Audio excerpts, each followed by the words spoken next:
color and tonality of images, especially in film, carry a lot of weight in visual storytelling. Color can help convey a time of day. It can help convey a time period. It can guide the viewer's eye towards a certain area of the frame.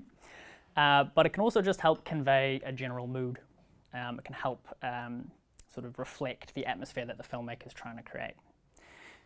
So I'm going to use this as a bit of an opportunity to just show you some of my favorite film stills, but they do have some really interesting color characteristics. So like anything that's good in film production, color is best served when it is thought about in pre-production, so at the start of the process. So this is a still from La La Land, and as you can see, quite a striking image. It's got some complementary colors here. We've got pink and green. A shot like this definitely doesn't happen by accident. There's a lot of thought that goes in to creating a shot like this. There's two sort of main things, especially in pre-production, where you can really influence the color. One is set design, which you can see very heavily in La La Land, and the other is costume. So as a colorist, someone who works on images in post-production, if this stuff isn't in the frame, you've got a lot less to work with. So really good to think of color first.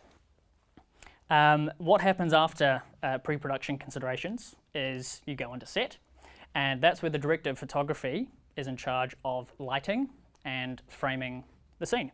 So you can have amazing set design and amazing costumes, but if it's not framed and lit well, it's not going to look good, right? So we're not going to spend too much time on the production stage. What we're really going to focus on today is color grading, which is the final stage of the picture pipeline. So the last stage of post-production. So what happens here is a color grader, like myself, will take the final images that have been filmed and edited and will enhance them, make them the best that they can be. So you're probably thinking, well, what actually is color grading? What do I actually do? That's a great question. What I tend to tell people, especially if I'm limited with time, is you can think of color grading almost like applying a filter on a photo on Instagram. It's got all this similar characteristics.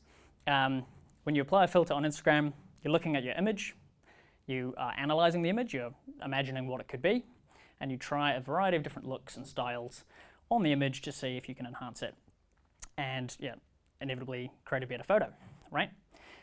In video, it's a little bit more complicated because you're not working with a static frame, you're working with a sequence of shots. That makes it tricky for a couple of reasons. One, you not only have to make one image, one shot look good, but you have to make sure that that shot can be matched across the entire scene, across the entire film. So you can't do anything too crazy on one shot if you can't replicate it across the entire scene. But also, if you're filming, especially outdoors, and you can imagine a feature film, it can be shot not only over days or weeks, but sometimes over months. And it can be shot in multiple filming locations. The weather can change. So you can imagine two close-ups, one with the sun out, one with the sun behind the clouds. It'll look quite different. So that's a big component of the colorist role, is to balance shots before we apply a stylistic treatment, right? This is one of my favorite films, but also a great example to talk about in this context, just because it's a great example of pre-production, production, and color grading all coming together. It looks like a pretty simple, plain shot, but in The Matrix, Neo is in this world here. It's a robot world, and something's wrong. It's oppressive. It's off. He's bored. It's an office environment, and it's a very boring one. And the color in all stages, pre-production, production, and post, all elevate this. So you'll notice the filing cabinet, the walls, everything in this shot is a very neutral tone.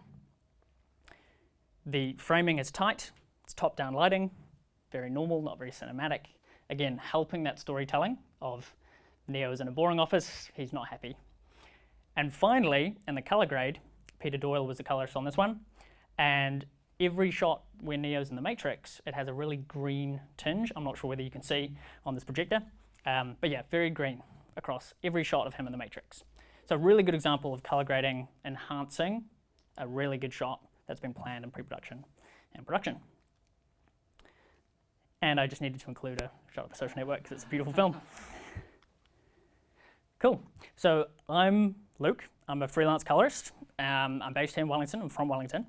And this was me in 2015. So I studied down at the New Zealand Broadcasting School down in Canterbury, and I wanted to be a video editor at the time. I discovered the world of colour grading. It was amazing.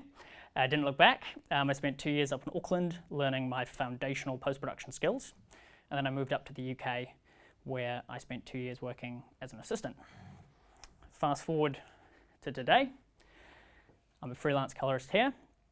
I don't just do colour. I try and keep things a little bit spicy. I do a few different things. I do some video production end-to-end for corporate clients, and I also do some video directing. So this is actually a still from a short documentary that I just directed called The Generation Gardener. It's a bonsai documentary, which is a bit fun. A really satisfying process is when you can direct something and then bring it back into the colour suite and do the final touches. So I always come back to colour grading. I can't seem to get away from it. And the reason why I think I do is because it's a lot less complicated and mysterious than people envision it to be. I sit at a desk, like most people do. And there's a couple of big differences. So firstly, you can see that there's a reference monitor on the right. So that's a professionally calibrated monitor. You obviously need to make sure that the colours that you're viewing are accurate. There's a backlight. And you probably can't see, but there's also a panel with colour grading dials and knobs to sort of enhance and speed up the colour grading workflow.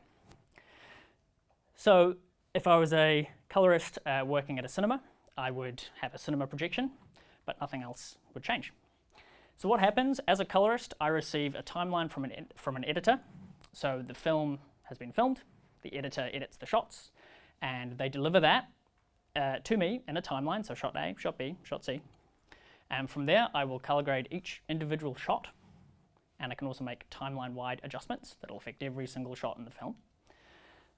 And I'll be working probably very closely alongside a director and a director of photography. And depending on the type of project, so if I was working on commercials, you can have up to 5 or 10 people in a room. There can be a lot of people, all very invested to make sure that their views are translated into the image. So it can be quite a sort of a human juggling act, trying to not please everyone, but sort of translating everyone's vision from a creative and a technical standpoint. So just wanted to briefly touch on and finish on the color management pipeline, which is the most nerdy but the most interesting part of my job. So you've got 2 images here. And I think most people expect when they see a photo of a big feature film being filmed, that the images that come out of the camera look directly like the image on the right. That's not the case. So high-end cinema cameras tend to shoot in what's called a log encoded format. So the way that light hits a camera sensor, if that was recorded in a linear way, it wouldn't be a very efficient way of recording that information.